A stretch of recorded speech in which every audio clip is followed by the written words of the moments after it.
Hey, I'm Emily, I said, somewhat awkwardly extending my hand at a small get-together where I first laid eyes on Alex. He was a mutual friend's acquaintance, and there was something immediately approachable about him. Alex, he responded, his handshake firm and friendly. So, you're the financial analyst Sarah keeps talking about? I laughed, a bit embarrassed. Yep, that's me. And you're the guy who owns a restaurant and loves hiking? He smiled, and his eyes lit up. Absolutely. Nothing tops a good hike. You a fan? Totally, I replied. Our conversation flowed effortlessly from there, delving into our shared passions for outdoor adventures and favorite hiking spots. What started as casual meetings soon blossomed into something more. Dates followed, each one feeling more natural than the last. We discovered a comfortable rhythm together, finding joy in our shared interests. It felt like Alex and I had known each other for ages. One evening, after a particularly enjoyable hike, Alex stopped and looked at me intently. Emily, this might sound crazy, but I think what we have is pretty special. Do you feel it too? My heart raced, but I couldn't hide my smile. I do, Alex. It's like we were meant to meet. Fast forward a year, and we were exchanging vows in a simple but heartfelt wedding ceremony. Just us, our families, and a few close friends. Afterwards, we moved into the house I inherited from my grandmother. It wasn't a modern building, but it had a warmth and charm to it. I remember watching Alex as he first walked through the house. He wandered from room to room, absorbing every detail. This house has character, Em, he said with a smile. It feels like a home. I was relieved. I'm glad you think so. I was worried it might seem too old-fashioned for you. Alex laughed heartily. Old-fashioned? No way. It's perfect. It's us. Living in the house I inherited from my grandma was like stepping back in time. Every creaky floorboard and the slightly faded wallpaper told a story. Alex and I loved it, but I was nervous about his mom's first visit.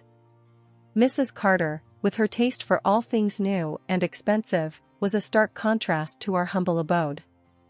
The day she arrived, she stepped into the living room, her high heels clicking sharply on the wooden floor. She looked around with a barely concealed frown. Oh, this is where you live, she said, her tone dripping with skepticism. It's quaint. I clenched my jaw, feeling a sting from her words. Alex gave my hand a reassuring squeeze, communicating his support. Yeah, Mom, isn't it great? Emily's really made it feel like home. Mrs. Carter raised an eyebrow, her gaze sweeping across the room. Well, it's certainly quaint. But, darling, you could do so much better. Alex squeezed my hand, a silent show of support. I appreciated his gesture, but Mrs. Carter's words stung. I loved this house, every imperfection and memory it held. The conversation shifted to dinner plans, but Mrs. Carter's comments lingered in my mind. So, Emily, what are we having? I assume we're dining in tonight? I nodded, trying to sound upbeat. Yes, I thought I'd cook something special. A family recipe. Oh, how domestic, she remarked, a hint of sarcasm in her voice. I hope it's up to standard. Dinner was an awkward affair. I could feel Mrs. Carter's eyes judging every aspect of the meal. Alex did his best to keep the conversation light, but the tension was palpable. After dinner, as we sat in the living room, Mrs. Carter's critique continued. Alex, really, this place could use some updating. Why don't you move somewhere more modern? Alex, trying to keep the peace, replied, Mom, we've talked about this. Emily and I love it here. It's our first home together. Mrs. Carter sighed dramatically. Well, I suppose if you're happy. But really, think about your future. This place is hardly suitable for a family. I bit my tongue, feeling my patience wearing thin. This house was more than just walls and a roof to me. It was a part of my family's history, a piece of my heart. As she finally left, I felt a mixture of relief and frustration. Alex wrapped his arms around me, whispering, "Don't let her get to you, Em. This is our home, and I wouldn't change a thing." I leaned into his embrace, grateful for his support, but dreading the thought of future visits. Mrs. Carter's words echoed in my mind, but I was determined not to let her snide remarks tarnish the love and memories this old house held for us. The evening air was cool as Alex walked through the door, looking more defeated than I'd ever seen him. The restaurant, his lifelong dream, was now a source of endless worry. I could see the stress etched in the lines of his face. "Another rough day?" I asked, handing him a cup of coffee. He slumped into a chair at our kitchen table, running a hand through his hair. "Yeah, it's just, nothing's working, Em. I don't know how much longer I can keep the doors open." I sat across from him, my mind racing for ways to help. "Have you looked into the finances thoroughly? Maybe there's a leak somewhere, something you've missed?" Alex let out a humorless laugh. "Finances were never my strong suit. I'm a chef, not an accountant." A thought struck me. "Well, I could give it a try. I'm no expert in restaurant finances, but I know my way around numbers." He looked up, his eyes meeting mine. "You'd do that? For me? For the restaurant?" "Of course," I replied, feeling a mix of nervousness and determination. "Let's see what we can find." The following morning, I dived into the restaurant's accounts. Receipts, invoices, and spreadsheets were spread across our dining table. It was worse than I'd feared. Expenses were sky high, and the income wasn't tracked properly. Later that evening, I presented my findings to Alex. "Okay, here's the deal. Your food costs are through the roof. You're spending a fortune on imported ingredients that you can easily substitute with local ones." Alex leaned in, scrutinizing the papers. "But won't that change the taste?" I shook my head. "Not necessarily. It's about being smart with choices. Plus, your menu prices, they're too low. You're undervaluing your dishes." He rubbed his chin thoughtfully. "I always wanted to make it affordable. But I see your point. And there's more," I continued, pointing to another column. "These miscellaneous expenses, fancy napkins, expensive cleaning services. You can cut back without compromising quality."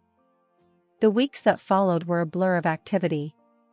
Alex revamped the menu, striking a balance between cost and quality. I negotiated with suppliers, trimming down the unnecessary expenses. We even hosted a few special events to attract more customers. One evening, Alex came home with a rare spark in his eyes. He wrapped me in a hug, his voice muffled. "I can't believe it. We're actually making a profit. It's working, Em. It's really working." We stood there in the kitchen, holding each other, the weight of the past weeks lifting slightly. The restaurant was turning a corner, thanks to our combined efforts. But as I would soon learn, success comes with its own set of challenges, ones that neither of us had anticipated. Alex's restaurant was now buzzing with success, and with that success came a change in him that I hadn't anticipated. It started small. A new watch here, a designer shirt there. But it quickly escalated. One evening, he came home with a brand new, high-end smartphone. "Check this out, Em," he said, his face lit up with excitement. "Latest model. Isn't it cool?" I glanced at the phone and then at him. "It's nice, Alex, but do you really need it? I thought we agreed to be careful with spending." He shrugged, his attention still on the phone. I know. But the restaurant's doing great. We can afford a few luxuries." It wasn't just the purchases that bothered me, it was his attitude. The careful, considerate man I married seemed to be getting lost in a wave of extravagance. "Alex, We need to think about reinvesting in the restaurant, remember?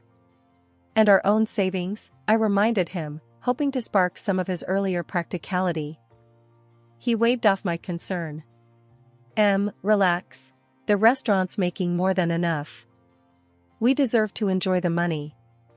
But it didn't stop there. Bills for extravagant dinners and nights out started to pile up. Each time I brought it up, Alex dismissed it. We're fine, Stop worrying so much. One day, I noticed our joint account was running lower than it should. Alex, we're supposed to be saving for the future. You're spending way too much. He looked at me, his expression one of annoyance. Why are you always on my case? Let me enjoy my success. But it's our future, Alex. We can't just blow through the money like this. He scoffed. My restaurant, my money. I'll spend it how I want. I was taken aback. This wasn't the Alex I knew, the one who valued our partnership. I tried a different approach. What about contributing to the household expenses? We agreed to split them. He rolled his eyes. That's your house, Why should I pay for something that's already yours? As the days passed, the tension between us grew. His spending continued, and each time I brought it up, it led to an argument. The man I had worked so hard with to save his dream was now recklessly throwing away our future for short-lived pleasures. Just when I thought things couldn't get more complicated, Mrs. Carter, Alex's mother, decided she wanted to be closer to us. The day she called, I was already feeling overwhelmed with the way things were going at home. Emily, dear, I've been thinking. Mrs. Carter's voice echoed through the phone in her usual, lofty tone. It's time I moved closer to you and Alex. This town is just too dull for me. I hesitated, gripping the phone a little tighter. That's a big decision, Mrs. Carter. Are you sure? Oh, absolutely. But don't worry, I won't impose on you in that quaint little house of yours. I'll need you to find me a nice apartment nearby, she said, as if it was the most natural request in the world. I was taken aback. An apartment? Mrs. Carter, I'm not sure if... She cut me off. Now, Emily, I won't take no for an answer. A small, stylish place will do. I'm sure you can handle the rent for a while. I couldn't believe what I was hearing. I'll need to discuss this with Alex, I managed to say before ending the call. When I told Alex about his mother's request, he just shrugged. I don't know, I'm a bit tight on cash right now with the restaurant and all. Maybe you could cover it? I stared at him, incredulous. Me? Alex, we're already stretching our budget with your spending. How can we afford her rent too? He avoided my gaze. It's just for a while, until I get things sorted. Come on, for my mom? Reluctantly, I agreed to rent an apartment for Mrs. Carter for 6 months. It cost us $2,000 a month, a significant hit to our savings. The day she moved into her new place, Mrs. Carter made sure to let me know her standards. It's smaller than I'm used to, but I suppose it'll have to do. You've done an adequate job, Emily. I forced a smile, trying to keep the peace. I'm glad you like it, Mrs. Carter. But things only got worse. Mrs. Carter started coming over every day. Each visit was a reminder of how different our worlds were. She'd walk around our house, her nose turned up at everything. This old thing is still here? I thought you'd have gotten rid of it by now, she commented one day, eyeing an antique vase my grandmother had left me. I clenched my fists, feeling my patience wear thin. It's a family heirloom, Mrs. Carter. It means a lot to me. She just sniffed. Sentimentality. I never saw the point. Each of her visits left me feeling more drained and frustrated. I tried to talk to Alex about it, but he'd just brush it off. She's just set in her ways, Let's not make a big deal out of it. But it was a big deal to me. Mrs. Carter's presence was like a constant, dark cloud over our home, and I was starting to feel like there was no escaping it. The weight of her expectations and criticisms was becoming too much to bear, and I felt trapped in a situation with no easy way out. Mrs. Carter's daily visits became a routine I dreaded. Each day, she brought a fresh wave of criticism and backhanded comments. I tried to keep my cool, but it was wearing me down. One particularly exhausting evening, as I was preparing dinner, she walked into the kitchen. "Oh, cooking again, Emily? You do know there are restaurants for that sort of thing," she said with a smirk. I forced a smile, chopping vegetables a bit more aggressively than necessary. "I enjoy cooking, Mrs. Carter. It's relaxing for me," she scoffed, leaning against the counter. "Relaxing? A woman of your caliber should be relaxing in a spa, not slaving away in a kitchen. But then again, you always were a bit plain." The conversation shifted when she casually mentioned something that caught me off guard. "You know, I stopped by the restaurant the other day. Alex has hired some new waitresses. Young, pretty things. Very attentive." A pang of something, jealousy, insecurity, twisted in my stomach. "New waitresses?" "Yes, quite the eye candy. I'm surprised you haven't noticed. But then again, you're always so busy with your little projects," she said, her voice dripping with insinuation. The next day, curiosity and concern got the better of me. I decided to visit the restaurant unannounced. As I walked in, I saw them, a group of young, attractive waitresses, all laughing and chatting. Alex was there too, clearly enjoying the attention.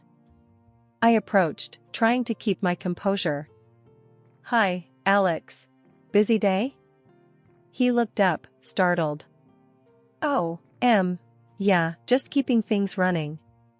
What brings you here?" I glanced at the waitresses, who had scattered at my arrival. "Just thought I'd surprise you." "Who are the new faces?" Alex shrugged, a bit too nonchalantly. "Oh, just some new hires. Good for business, you know." I forced a smile, feeling a knot form in my gut. "Right, good for business." That evening, I brought it up again. "Alex, about the new waitresses." He cut me off, his tone dismissive. They're just employees. Don't make it into something it's not." But it was hard to shake the feeling that something wasn't right. A few days later, I decided to visit the restaurant again, this time in the evening. What I saw confirmed my worst fears. Alex was in a corner, his arm around one of the waitresses, laughing and whispering in her ear. The sight felt like a physical blow. I stood there, frozen, as realization washed over me. The morning sun was barely peeking through the curtains, casting a soft glow in the kitchen where I sat, clutching a mug of coffee that had long since gone cold. The revelation of Alex's affair with a waitress from his restaurant was swirling in my mind, a storm I could no longer ignore. He walked in, his footsteps echoing loudly in the tense silence. "Alex, we need to talk." "About what I saw at the restaurant," I said, my voice barely above a whisper, but firm. He just smirked, pouring himself a cup of coffee. "Oh, you mean the new waitresses? Yeah, they're a nice addition, aren't they?" I stared at him, disbelief and anger mingling in my chest. "Nice addition? Alex, I saw you with her. Don't treat me like a fool." He leaned against the counter, his smirk widening. "Come on, it's nothing. Just a little fun on the side. You know how it is." "How it is?" My voice rose in incredulity. "You're my husband. Fun on the side isn't how it is supposed to be." Alex took a sip of his coffee, his arrogance palpable. We've been married for what, 3 years now? Things get boring. I needed someone to spice things up." I felt a knot form in my stomach. "So our marriage is just some game to you? Something you get bored of?" He shrugged, his casual demeanor infuriating me. Not a game, just life. I'm a man, Em. I have needs. Needs that obviously you're not fulfilling. I clenched my fists, fighting back tears. I've been here for you, supported you through everything. And this is how you repay me? He laughed, a cold, harsh sound. Repay you? Oh, please. You've been a good wife, sure, but that's not enough. I need excitement, adventure. You're just too plain. The word plain echoed in my ears, a stark reminder of his mother's earlier insults. And what about our vows? Did they mean nothing to you? Alex rolled his eyes. Vows are just words, Em. They don't mean we can't have a little fun. Why don't you loosen up a bit? I stood up, my chair scraping loudly against the floor. This is not a little fun, Alex. You've broken our trust, our marriage. I can't be with someone who has so little respect for me. I want a divorce. His expression finally changed, a flicker of surprise crossing his features. Divorce? Seriously? You're that upset over a harmless fling? It's not harmless, Alex.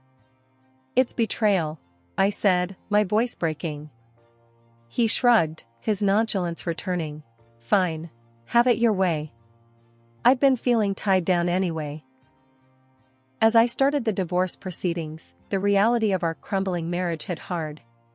When Mrs. Carter, Alex's mother, got wind of it, her reaction was just as callous as her son's. I always knew it would come to this, she sneered during a phone call. You were never right for my Alex. Too dull, too domestic. I gritted my teeth, trying to keep my composure. Well, Mrs. Carter, Alex is no longer my problem. He's all yours now. She laughed, a sound filled with malice. Oh, I'm delighted. He needs someone who can keep up with him, not a boring little nobody like you. 6 months after the divorce, I found myself in a place of newfound peace. The house, once filled with tension, now felt serene, a sanctuary from the past chaos. That tranquility was shattered one evening by an unexpected knock on the door. I opened it to find Alex and Mrs. Carter standing there, disheveled and looking defeated. Emily, we need to talk, Alex said, avoiding my gaze. I crossed my arms, feeling a mix of surprise and wariness. Alex? What are you doing here? And Mrs. Carter? Mrs. Carter stepped forward, her usual haughty demeanor gone. Emily, dear, we've had a bit of a setback. The restaurant, it's gone under. I frowned, processing her words. Gone under? What happened? Alex shuffled his feet, a shadow of his former arrogance. Things went downhill after the divorce. I may have made some bad financial choices. Mrs. Carter interjected, her voice desperate. We've nowhere to go, Emily. Our apartment lease is up, and with no income, we can't renew. I was stunned. You want to stay here? After everything that's happened? Alex finally met my eyes, a hint of shame in them. I know I messed up. But this is temporary, just until we get back on our feet. Mrs. Carter added quickly, yes, just for a little while. We wouldn't be a bother. I took a deep breath, the audacity of their request staggering. Alex, Mrs. Carter, after everything that's happened, you really think it's appropriate to ask this of me? Alex's voice was pleading. I know I don't deserve your help, but we're desperate. I shook my head, my decision clear. I'm sorry, but no. You both made it clear how you felt about me and my home.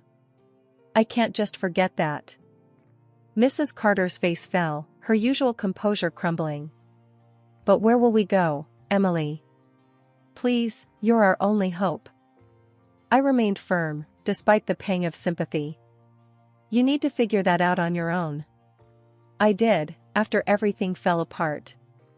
They lingered for a moment, a mix of disbelief and despair on their faces, before finally turning away.